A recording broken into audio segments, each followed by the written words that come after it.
The Matadors love its newest Texas Tech store, offering the official Wreck-'em Tech shirt of the Saddle Tramps. Together, the Matador and the Saddle Tramps are ready to gear you up for Texas Tech football. Buy your Wreck-'em Tech shirt at the Matador for only $15 and feel proud that you are supporting the Saddle Tramps and Texas Tech. Start a new tradition. Stop at the corner and shop the Matador, or shop online at shopthematador.com.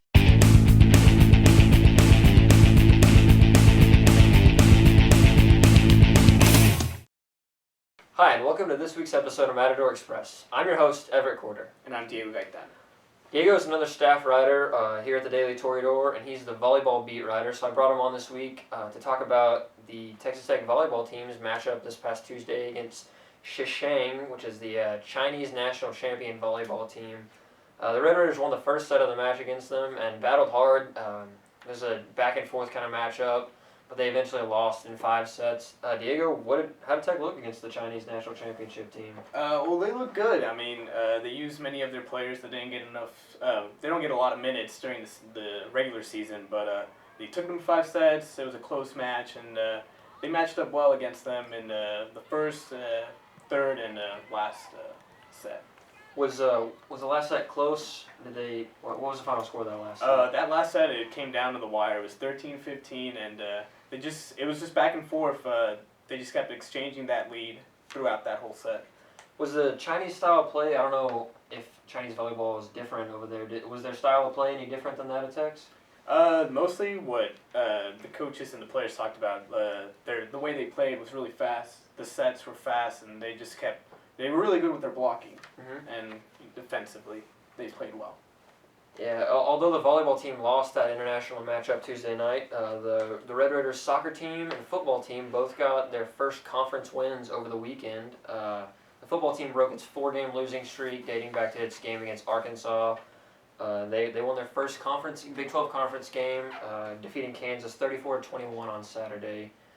Kingsbury said the team has been improving week to week, especially the defense. Now that they've got defensive coordinator Mike Smith there, they've improved every week under his teaching.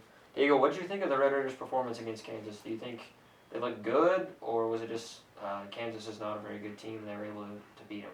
I think what really set them apart this game was their discipline. I mean, they really lowered down those penalties, and when you lower down those penalties, you run the game more smoothly. So other games, they've had 11, and it's 100 yards in penalties, but four penalties that week is a good game for Tech. Yeah.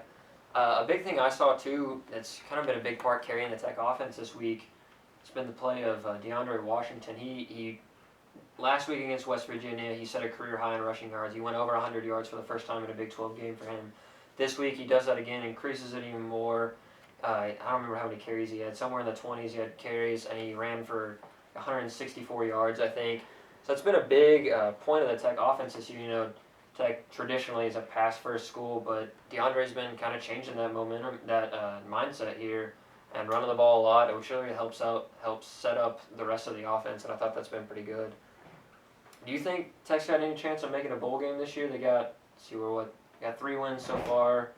We got 5 games left. Do you think they can win 3 of those games? I mean, they got plenty of chances. I think they can beat Iowa State. You know, that knocks out 1. And I think they have a possibility with beating Texas. I mean, Texas coming in a little bit weak this season.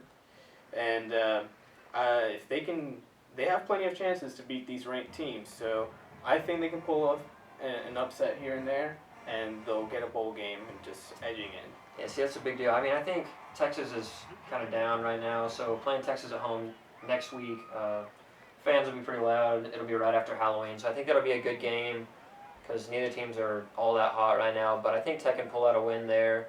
Texas just in its first year under Charlie Strong, but, you know, after Texas and Iowa State, you know, they play Oklahoma at home, but Oklahoma's looked pretty solid so far this year. TCU on the road this weekend, and then Baylor in Cowboy Stadium. Those are going to be tough games. I think their best shot at getting that 6th win and becoming bowl eligible would be OU at home. Just because, I mean, OU didn't play great against the Longhorns when they played earlier in the Red River rivalry, and it'll be a home game, so that'll be a little bit of momentum for the Tech football team. And Tech soccer also got its first win in conference play on the road against number 9 Kansas.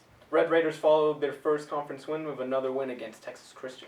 Yeah, the soccer team, after losing 3 of their first conference games and tying in one of them, they've stepped up these past week, and since they had a tough schedule in the non-conference play, it looks like they're almost certain to still make the playoffs this year, but they'll close out the regular season at home this weekend, taking on Baylor Friday night and Iowa State Sunday afternoon at 1. That wraps up this week's episode of Matador Express. Thanks for watching, and we'll see you next week.